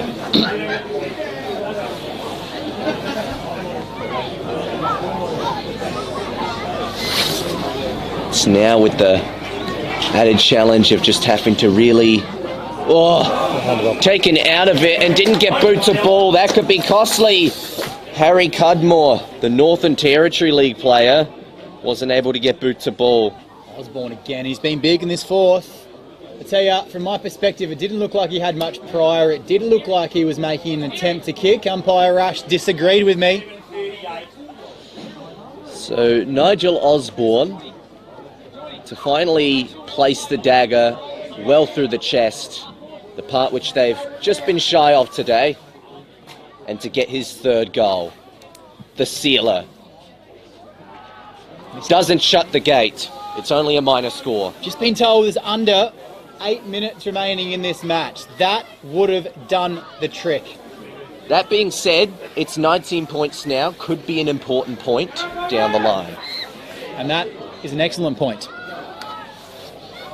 Made by Indiana Rogers, commentator extraordinaire. Jack Moore with you in this fourth quarter. Oh, Saints with the ball. They look to march. They need a goal.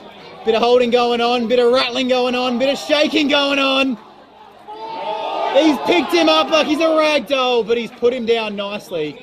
Umpire's blowing the whistle. Players unaware. It's like a 1970s rock and roll song out there. They're shaking, rattling and rolling.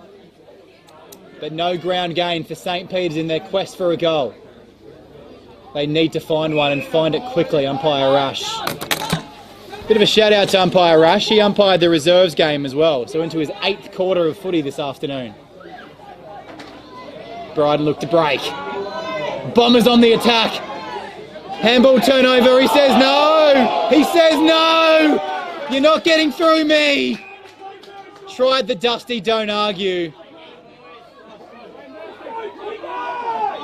But he wasn't getting through Blake Higgins. Concedes ground to maintain possession. wow. Everybody trying to be a superhero for St. Peter's and unfortunately just forgetting the basic peripheral vision as a result of it. Illingworth sends it forward. It's a good setup. Comes over the top. St. Peter's, can they rebound on the crumb? Let's see how it goes. They contemplated the corridor, maybe a little indecisive. Ben McGill's not going to be able to get onto the end of that kick. So now Roberts is going to have to come in late instead. And it's forced to stoppage under all the pressure. They're not getting anything easy. Hard to win the game this way. They shouldn't concede a goal here, Brighton. They've got Jack Plenty behind the ball, loose man. Oh, clearance coming the way of St. Peter's, but it's an awkward spinning kick. The bounce even more awkward. There's a peculiar nature to this game right now, particularly a torpedo, if it wasn't already confusing enough. And the intercept from Dane McGarry. Big time to step up. Oh, late attempted a fist there from Russell, but couldn't quite get onto it. So now just Ty Murphy taking an extra breath. He's got a backwards option if he wants to waste a bit of time. Well, we're down to the 19-minute mark, approaching 20. Look at that, high drop punt, tough one to win. Little awkward soccer off the death from Loken.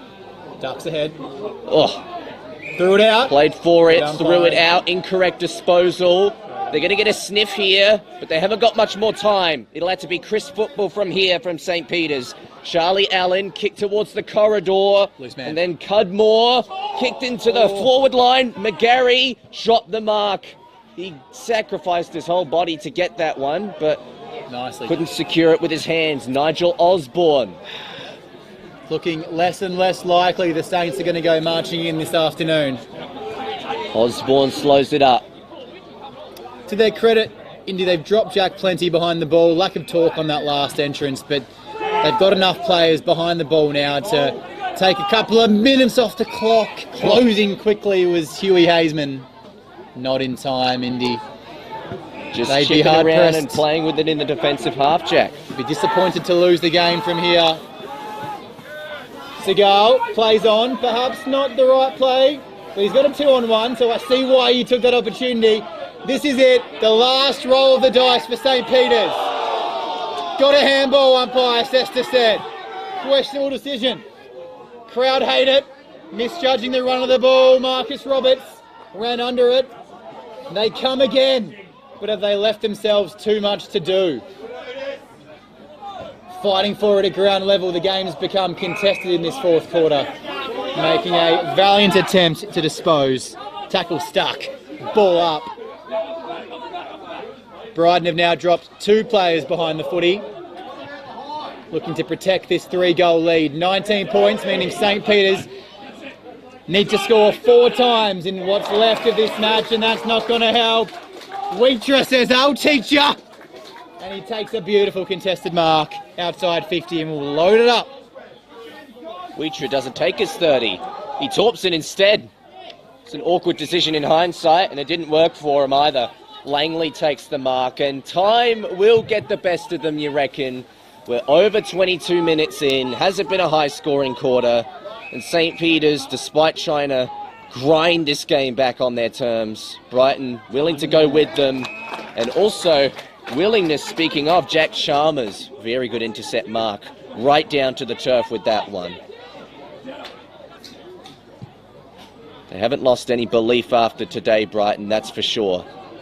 And they'll feel great coming off of their first win of the year. Wellesby, to put some icing on it? No, maybe someone else to do it. Oh, Miller wanted to be part of the action.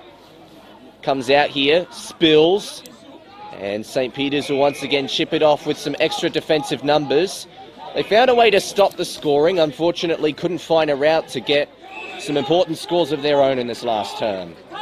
Stuart Rattray, over the top, turns it over in the middle, and well, I don't think he'll take his 50, Ben Tate, from this distance, but he plays on, steps off, says, I'll go long. Just get the pack down there. Shepherd. The disadvantage of numbers, but a block off the ball. It's going to go Brighton's way. Miller can sniff a third goal here.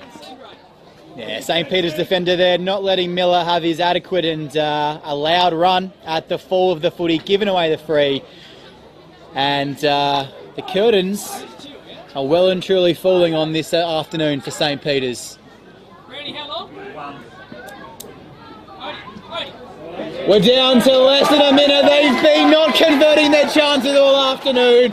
Jared Miller, magical, and that'll do it.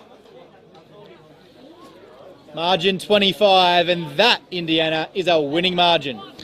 It's a flavourful ribbon to wrap up what has been an overall stellar performance from Brighton and a good response after last week. So it gets their season underway, and it's all just about playing out the final minutes now. St. Peter's with a lot of lessons to learn. They've definitely been in their 2 losses so far. They lost last week's by 27, currently down by 25. Big lessons to learn. They haven't been humiliated. Pants not pulled down in the slightest. Just now need to learn how to really play those 4 quarters. So these final stages, is there anything more to learn? Farquhar soccers it out. Warner lost it. Carthy still getting involved with his brilliant leadership today. And St. Peter's chained some handballs together. Comes off hands. Keeping it to the far side. Brighton with a long kick down the line. It's going to be cut off by Langley. Look ahead next week, and Brighton face Goody Saints. What a matchup that promises to be, with Goodwood under the pump, I understand. They've got to play the same team twice in a row. But what matters is today, and today Brighton 25-point winners against the St. Peter's Old Collegians team. 16 goals, 7 to 11 goals, 12. Accuracy ultimately telling us the story of today. The team that goldened their opportunities the best, the one that came out with the points to now get back on the ladder with their first win today. St. Peter's with some lessons to learn. And, well, Jack, what did you make of that game overall? The third quarter was where it was won and lost, wasn't it? Because St. Peter's had opportunities to kick goals, had uncontested marks, had players streaming in forward 50 and missed pretty much every single one from memory. And the game was done because Brighton went down the other end, had 3 or 4 inside 50s, converted truly, extended their margin out to 4 and 5 and 6 goals and held St. Peter's at bay. The margin was just too much to overcome in that fourth quarter. Brighton have gone from 5 goals last week to 16 goals this week. So a true credit to the coaching staff of Brett Backwell. They've trained during the week, obviously, and maintained their confidence, knowing that it wasn't a pre-season that can go to waste after one bad result. Glenunga are going to be one hell of a team, like we saw last season. And for Prince Alfred, on the other hand, who beat St. Peter's last week, St. Peter's would have thought, well, they come here today with a real chance of getting their first win. As it is, they go 0-2. A look ahead, as I was just about to do prior to the final siren. Next 5 for Brighton: Goodwood, Broadview, Port District, Sacred Heart and Prince Alfred. So I think Indiana, after round 7, will get a good shot, a good aspect of where Brighton sit in this season. And on the other side of the coin for St. Peter's, their next 5, Tea Tree Gully, Glenunga, Old Ignatians, Goodwood and Broadview. So for both teams, a real test over the next 5 matches, but Brighton will be more than happy to record their victory this afternoon. Well, it's one of hopefully many to come for Brighton, and they've proven quite a bit today, but still much more to prove in a very difficult upcoming 5 weeks, that's for sure. Just going to quickly go over the best players of the day as well. We'll talk a little bit about St. Peter's first, because they did have some admirable efforts today. For example, I think Henry Stewart-Rattray, the debutant, the #1 gamer, was actually really good today. I felt like he gave a valiant effort, looked a lot more mature than even some of the other St. Peter's players out there. Hamish Johnstone competed in the ruck all day with Farquhar. Didn't beat him, but competed. Ed Loken had some good moments as well. And I also think that Hugh Hazeman was really good with his tackling pressure late. So he was definitely one of the best for the Saints. And Charlie Allen had some good moments early on, unfortunately couldn't quite keep it up for a full game, and the collective effort from all of the Allens was, well, a little bit up, a little bit down. Like we said, cereal Lucky Charms. You get some nice marshmallow bits and some yucky grainy bits that just aren't quite welcome, unfortunately. But, well, overall, it does show that maybe they needed to focus more on just being a functioning team outfit and less on finding that next superhero. But who do you think the best players were for Brighton? For Brighton, it was a quality team effort. Tarek Illingworth was my player who made the difference. He kicked 3 goals, could have had 4 or 5. Thomas Wellesby as well held his head high, kicking 3 goals of his own. Nigel Osborne was great. One player who didn't have much of the footy from my perspective, but did turn the game and really took his opportunity was Tim Dixon. Went off injured in the first quarter, came back on, a couple of crucial goals, and really held his head up high for the Brighton Football Club this afternoon. But it was truly a team effort. Now it's time to have a look at that Sportal scoreboard once more. 16-7, 103 to Brighton, 11-12 St. Peter's, 78, a margin of 25 points. As we sign off with our Archie's Footwear and Dartfish Player of the Match. Do we think that we've got a contender and perhaps a winner of this award, Indy? Yes, we do. I think we're both at the same mind that Illingworth was today's best on ground and now a contender for the Roll the Dice a Media Award for Player of the Year. They wouldn't have gotten many voting candidates last week, that's for sure, Brighton, but today they had a lot to choose from. In fact, it's hard to kind of compare the two teams really when we're talking about individual brilliance. And look, Wellesby and Osborne were also fantastic, and Carthy too with his leadership. Miller had some big moments and also really liked Dixon's resilience, but overall Illingworth was the most complete package today and had everything going for him. So he is today's Archie's Thongs Player of the Match. The Roll the Dice Media Award for Player of the Year will be rewarded at the end of the season. And of course, the Archies and the beanie awarded today will go to Illingworth.